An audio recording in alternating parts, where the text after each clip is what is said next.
eng xavfsiz biznes bu. Teraklar ham pul bo'ladi, yerni o'zi ham pullarga pul qo'shiladi. Qulayliklarga keladigan bo'lsak, bog'cha, maktab yaqin.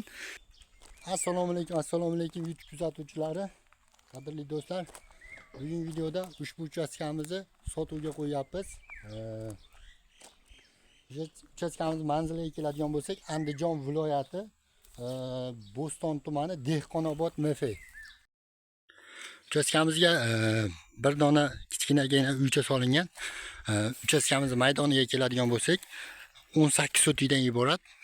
Maydon orqaroq tarafida teraklar ekilgan, teraklar ham bor. Yer maydoniga beres ochib qo'yilgan. Qulayliklarga keladigan bo'lsak, bog'cha, maktab yaqin. Svetdan, suvdan muammo yo'q. Xohlasanglar uy solib, uchastka qilib yashashingiz mumkin. Xohlasanglar atrofini qo'rg'on qilib, hayvon boqib, ferma qilib, biznes qilib ishlashingiz ham mumkin. Sharoitlar yaxshi. Shahardan uncha uzoqlikda joylashmagan.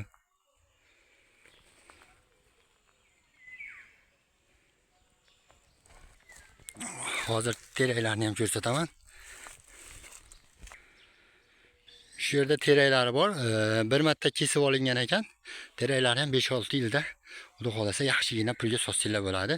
Agarni ham boshqatda haydatib xohlasanglar, dehqonchilik qilib, xohlagan poliz ekinlaringizni eksanglar bo'ladi. Anchadan beri egalari kelib turib qaramaganligi uchun, vaqtlari bo'lmaganligi uchun beresib qo'yilgan. Uyni ham shipirlari uch ketib qolibdi. Shipirni qadab olib, atrofini qo'rg'on qilib turib, bir kishi bemalol yashasa bo'ladi. Mana, narxiga keladigan bo'lsak, eng qiziq joyi buni narxi sotiga $1150 baho aytishyapti.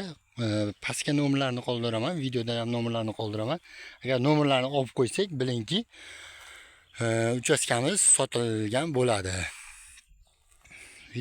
Eng qiziqarli joyini ham aytib qo'yay.